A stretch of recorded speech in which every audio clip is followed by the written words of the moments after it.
आपण पाहत आहोत श्री विठ्ठल मंदिराच्या आणि श्री रुक्मिणी मातेच्या मंदिरांवरची रोषणाई आणि पंढरपूरमधली ही रोषणाई निरनिराळ्या देवालयांवरती, भक्त निवासांवरती, प्राचीन पारंपरिक वास्तूंवरती अत्यंत उत्तम अशी रंगीत दिव्यांची रोषणाई करण्यात आलेली आहे। आणि एका परीनं असं म्हणता येईल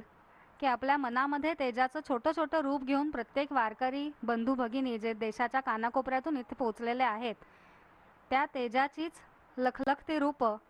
रात्रीच्या आकाशात चमचमणाऱ्या छोट्या छोट्या चांदण्या म्हणजे जणू ह्या वारकऱ्यांच्या प्रत्येकाच्या मनातलं छोटं छोटं तेज, या तेजाची असंख्य छोटी छोटी रूपं आपण इथे पाहतो आहोत। आपल्याला सर्वांना कल्पना आहे की वारकरी होणं म्हणजे केवळ गळ्यात तुळशीमाळ घालून पांडुरंग पांडुरंग म्हणणं इतकंच नव्हे,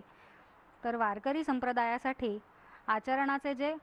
उत्तम असे नियम घालून दिलेले आहेत त्याचं असोशीनं पालन प्रत्येक वारकरी करत असतो।